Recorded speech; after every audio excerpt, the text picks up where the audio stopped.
Hey guys, it is Chad here from the Battle Warrior Podcast, and I'm just letting all you listeners know that the Battle Warrior Podcast episodes will be available across all podcast platforms, guys. So sit back, relax, and enjoy this brand new episode today.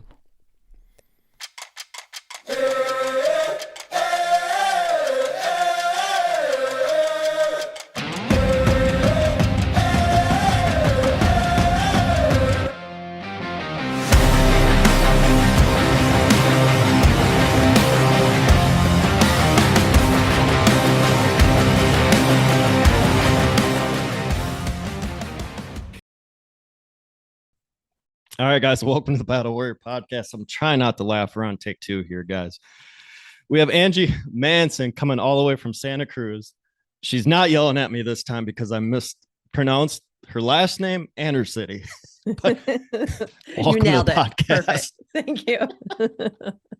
Thanks for having me. Guys, we have a long list of stuff that she's been phenomenal with, actually. I'm just going to break it down a couple things here. So she is the CEO of Elevate Addiction Service, CEO and co-founder. I'm going to add that in there. Host of Going Rogue podcast, which is now coming out. Yes. Apex, Arte. We can go through a whole long list of stuff, but the big thing that I want to bring her on is talking about the past with addictions and, like you said, life in the fast lane, the Motley Crue life. And I'm going to say Motley Crue, you're in California. Yes. Yes. But that was my favorite band back in the day. Yes. It's still one of mine, actually. Yes. They're the best. It's we're going into rock and roll here, guys. We don't have a script. I don't really care. We're talking about football, government, rock and roll, but I want to tap into that because that I'm not blaming them for my addictions, not that. I grew up in a house of Van Halen, Motley Crue, Ozzy, the old not hair metal. So guys, any of you guys are metal fans, there's 80s hair metal and then there's 80s metal. True.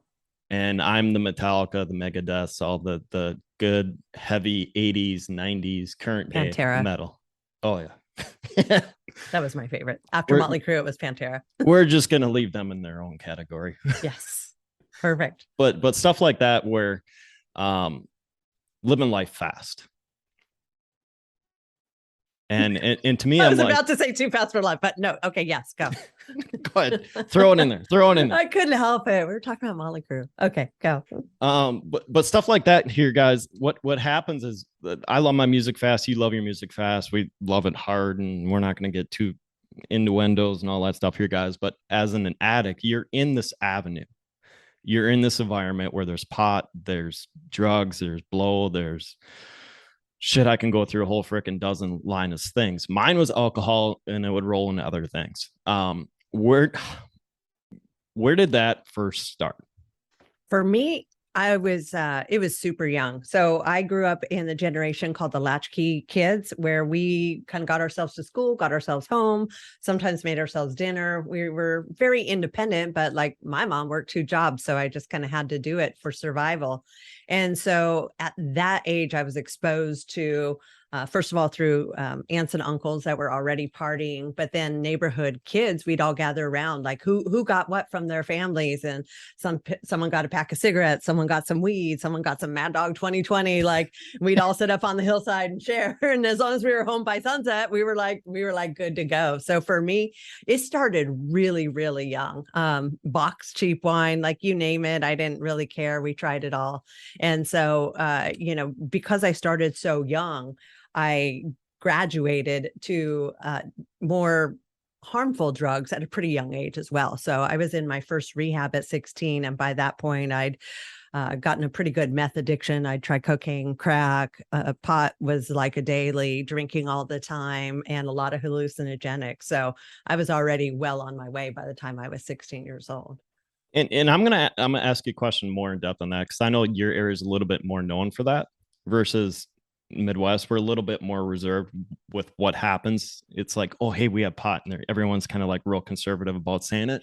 Yeah, well, I was Reno, so it's a 24-hour town. So you can imagine it was just constant exposure. Any time of day or night, there was availability and stuff happening. So how is that life like that? Is it just like a normal thing where you just get so used to it? You get so used to it. Like you said, you grow up fast, you grow up hard, like, you do it all, you stay out all night. I was arrested 7 times as a juvenile, a lot of which was curfew because everybody would like drag race downtown and you could just like car hop. And it was like, and it was the 80s. So it was like, it was expected that you partied like that. That was the genre we grew up in. So it was as normal could possibly be for me. And I'm just laughing here because it's almost because I grew up in the late 90s. I graduated 2004, but it's the same thing. The Francesca boxes, the Mad Dog 2020. I'm old enough, guys, to realize what Mad Dog 2020 is. It's a white can with the bulldog in the front of it. Yeah. And then there's some other, I can't think of, there's some like Mountain Dew / like power drinks and stuff that were out there that people were mixing with some other stuff. Oh yeah. Cocaine wasn't as big here, just be said, like I said, it's more of a conservative drugs, but we still had painkillers where everyone kind of was more of like a closet addict with painkillers. But yeah, I mean, once you're hooked on that rush, especially like with the music, and it's really, I don't want to say it's in our ears from day one, but like a lot of the phenomenal music comes from that genre. Oh yeah. Oh yeah, I mean even videos like MTV for me, that genre, and then watching everybody get so wasted, and that was just like, oh, that's what's expected, and it's okay, no guilt, no shame, just have a good time. It definitely perpetuated it. I did have a little of the hair metal influence in my time, which was all about just partying and have a good time and not caring about anything. And of course, I loved my harder side, which was a darker side of the addiction, but I loved all of it, and it definitely all fed each other. And I'm gonna tap in another album here because it's your favorite band. It's one of my favorite bands. The Southern. Some of you guys haven't the mainstream Pantera where everyone like geez, I can't even go through the albums. I'm just like I'm Broken, This Love, Far all Beyond the Driven, Cowboys from Hell, yeah, yep, all that stuff. And then you get into Southern Trendkill, which is a CD that or album. Sorry, guys, let me rephrase that. Is one that's not really played. And you can go from start to finish on that. And you're like, holy fuck, they're on something. Oh, amazing. So, quick story on that. So, by the time Pantera was coming around with that album, I'd already been in rehab for a few years. I was working in rehab, and one of my clients came from Dallas, and he's like, oh, they're my friends. Pantera's my friends. And they were huge at this point. And I'm like, oh, okay. Yeah. Pantera's your friends. Sure. And he's like, no, dude, I promise you. And he would say that. And being around addicts, I wasn't 100% trusting of most people. Well, they happened to be coming to town, and he's like, guess what? I can get us backstage. Now, mind you, he's a client. Like, we shouldn't be taking clients to concerts, but he can get me backstage. I'm like, oh, I could bend some rules for this. Sure enough, he gets me backstage, and it was the day after, literally the day after Phil Anselmo overdosed. And so it was so bizarre because there's that song Suicide Note 1 and 2 in the album, and then he overdoses, and then I meet my hero literally the next day. It was the most surreal kind of experience. And like they say, sometimes you don't want to meet your heroes. Like I watched him come out, and I love you, Phil. I know you've got cleaned up now, but he was like, hey, everybody. And then you just sort of watched, something kick in, and it was hard to see. It was hard to watch. And I wondered, are you trying to kill yourself? Because you're obviously like really messed up right now. Yeah. And those guys never, and obviously went into hell yeah after that. But when you watch a lot of these behind the scenes video, they started from where they woke up. Like some of these bands, like even Chad Gray from Mudvayne said, he's like, hey, we would go play, we would party after. And he's like, with hell yeah, you wake up, you go. And I don't want to say it was Vinny doing that. There's many other people that were involved with that camp that were doing that, but it was just a nonstop lifestyle. And I don't know how the hell those boys survived. Well, right. Obviously 2 died now. I get it, but yeah. Yeah. I mean, that's a tough lifestyle. That's why I was really kind of surprised and happy. Like when Avenged Sevenfold came around, which is like, the predecessor to Pantera in my mind, they're like fit. They work out. It's like, you could tell they party, but they're like taking care of themselves. I'm like, wow, we've like transitioned to a new rocker that actually is like caring about their bodies and not living that kind of lifestyle. It's pretty cool. Well, and I was going to say it transferred into James, and then it also went into, and I know they're talking again, but Dave. Yeah. And I'm like, how did these guys that were all jacked up in the, and you know, all those bands, early 90s around everything, because they're all open about it. Oh yeah. Oh And yeah. now they're like, hey, let's just put on a phenomenal show, be great. And you know, one or two might relapse, but they'll snap back out of it and kind of go. And I don't know his recent issue with the relapse. I have no clue behind why James relapsed a couple of years ago, but I was reaching out. I was like, he needs to come to my rehab. Get James to my rehab. I will get him sober. He's tried everything else. I didn't get a call back, unfortunately, but I know I would love to be able to help someone like that. And he's from your area too, ain't they? Yeah. Yeah. Bay Area. You got it. Yeah. And I'm just sitting there going, and I'm not going to spin my computer around. I literally have his Iron Cross, a picture of him playing his Iron Cross guitar, literally right behind my computer right now. And the thing in this room is obviously music's a huge thing, and I'm not going to spin it around, but you know, I have outliers on the wall. And the theme with you is, especially with everyone you're hanging around, outliers are the theme. And that's the thing that we look at as recovered addicts. Even though the journey is kind of a bitch from the beginning, it's how I want to word it to people who are like, how is it? I said, for like the first 12 to 16 months, you're pissed off with everyone that kind of got you on that rail. And then you slowly mature your way out of it to where you're like 3 years into it. Now you're starting to realize, hey, I got these hidden gifts. I'm an outlier. Yes, I'm different. That's cool. But you almost become, it's almost like you find your gift and you channel it. Yeah. Is that the same route that occurred with you? 100%. And it's so funny, that timeline is exactly my timeline. I was facing 10 years in prison, and I was only 20 years old. I was already facing 10 years in prison, and I was still in denial that I had a problem. I just had bad luck. I was one that always got in trouble. And the judge gave me the option to go to rehab for a year or go to prison. I said, okay, easy-ish choice. I'll go to rehab for a year. And during that year is when I started to realize that, well, like, I kind of like this, and I kind of like helping people. I've always been a person who was there for people. I was always the rock for a lot of people. But then I started saying, wow, well, maybe there's a path here for me. But, you know, I'm only 20. Who wants to be in rehab the rest of their life?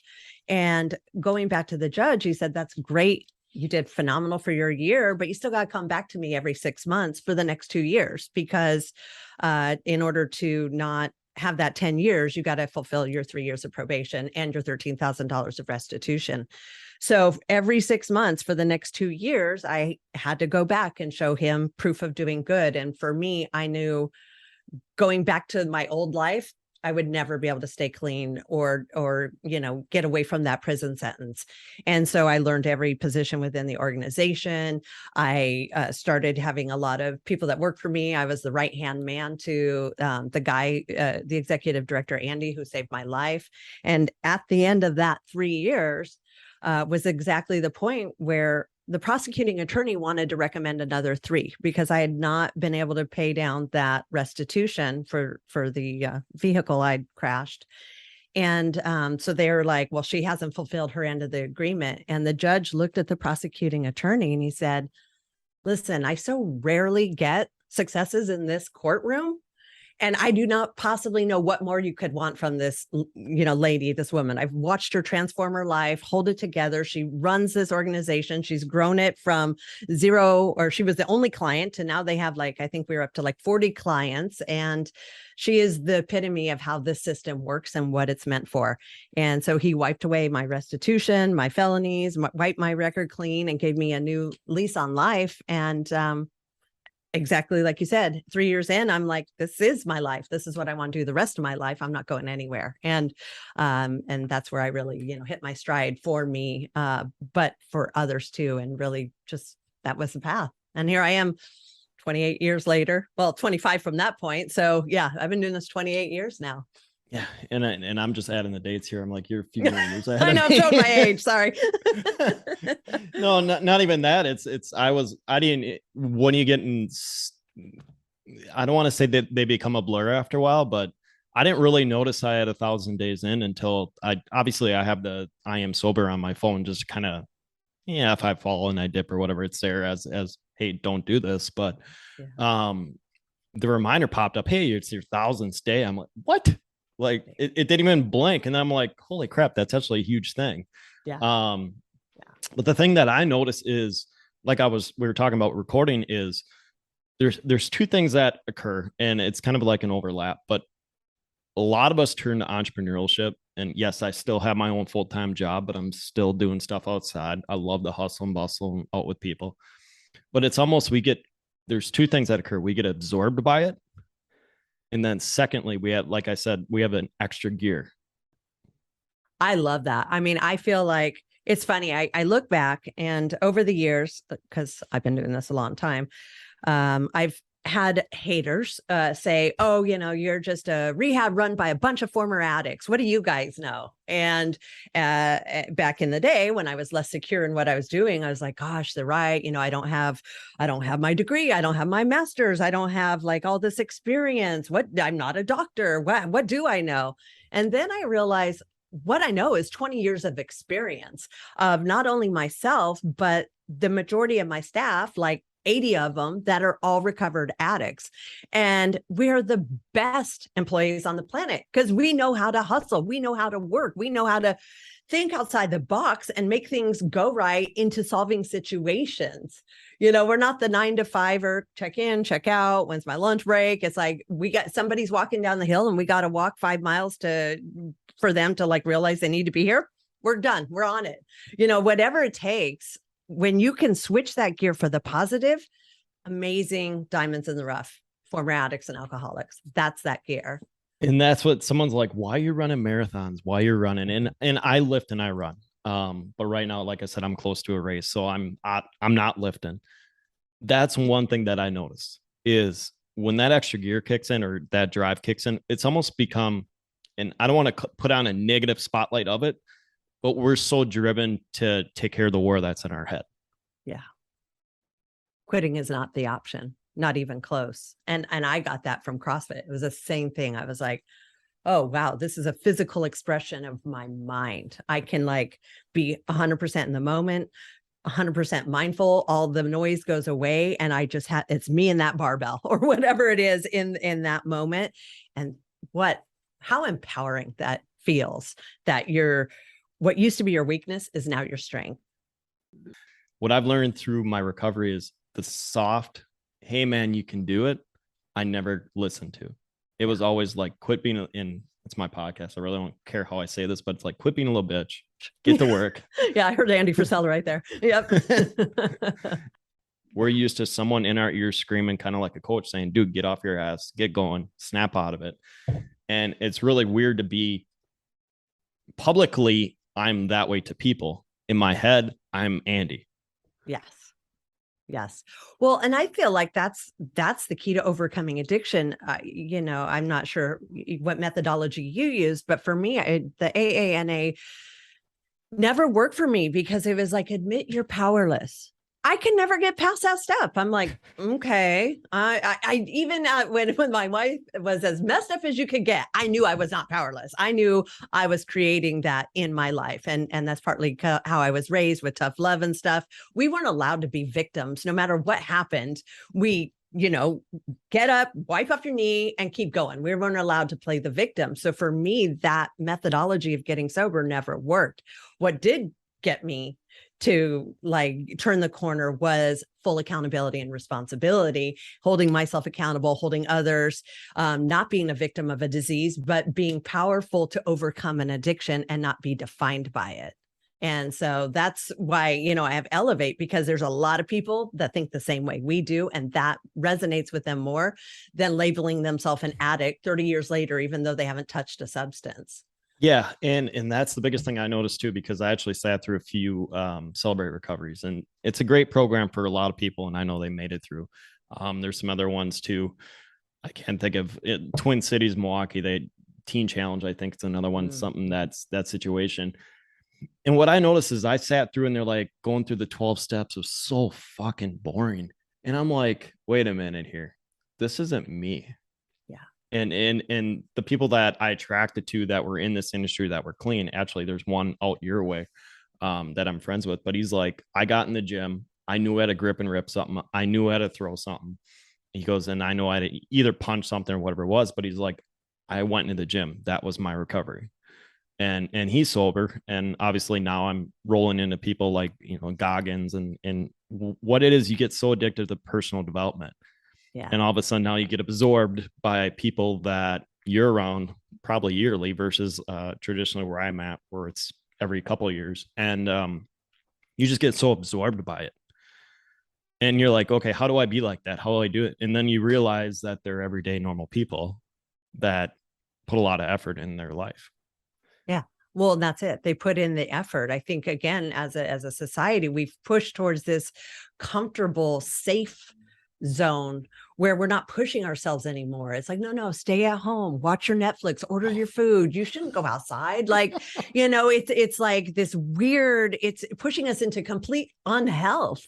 Mentally or physically. Look at how mental health issues are on the rise, like skyrocketed. That's because we were all told to sit still, don't go outside, eat bad food, don't go to the gym. That's not essential, and as a society, the mental health is so bad. And it's like, we've got to teach people like how to start pushing themselves and to feel how good it feels when you achieve something in the gym.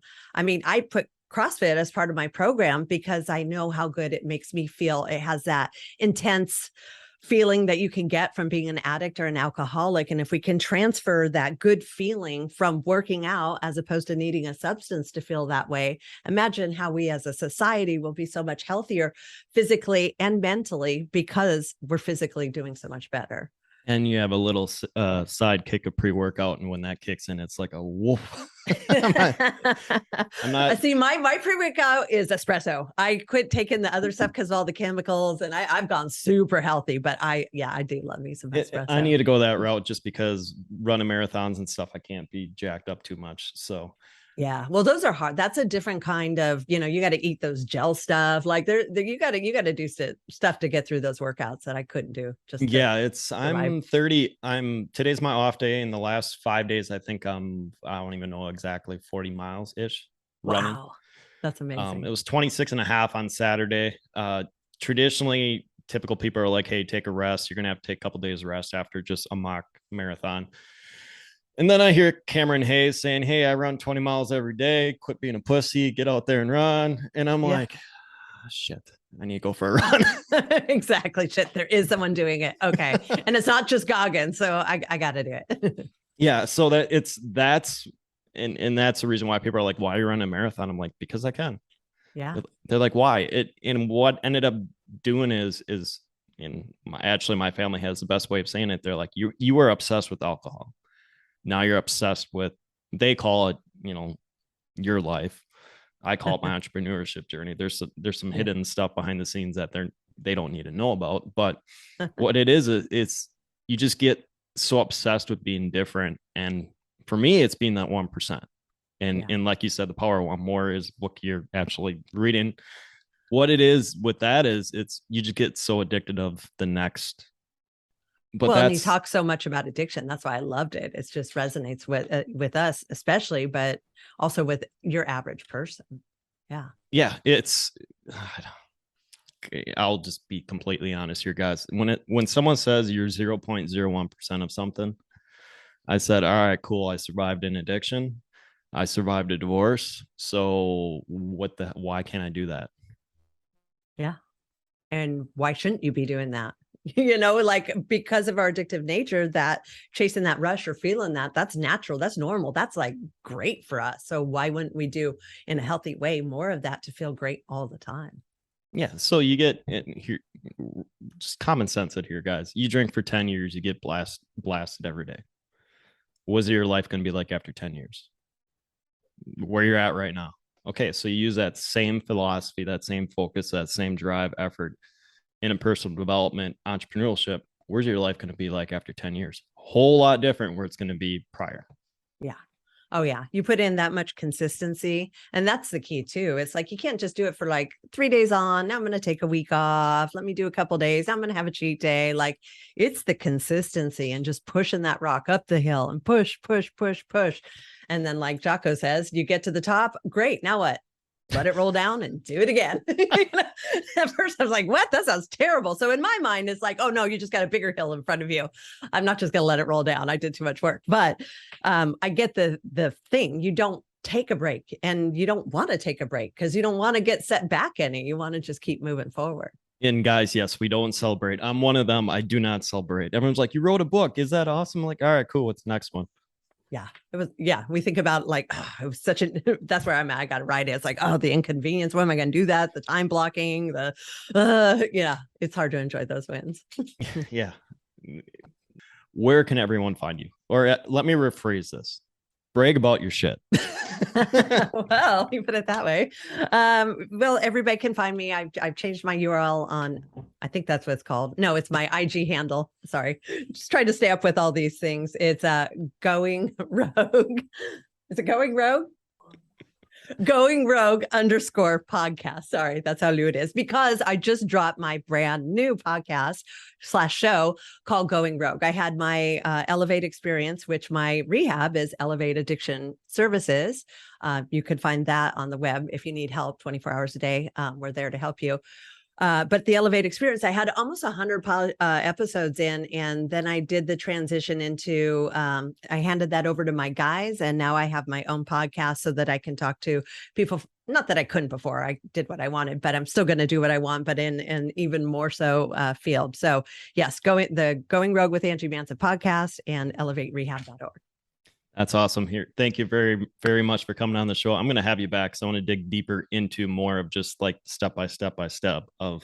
Let's do it. And then of course you're going to come on my show. So absolutely. And hopefully there's a filter where you could just, it'd be quite funny to have someone on the other end just go beep, beep, beep. I got the girl. She can do it. I'll just have her over here beeping. April will do that. just to do it that way. I'm not really a huge, whatever. It's my show, guys. I can do what I want. Totally enjoy that. I love that. Well, thank you very much. You have a great evening, actually afternoon. I'm going to have a great evening of mine. So thank you very much. Awesome. Thanks for having me.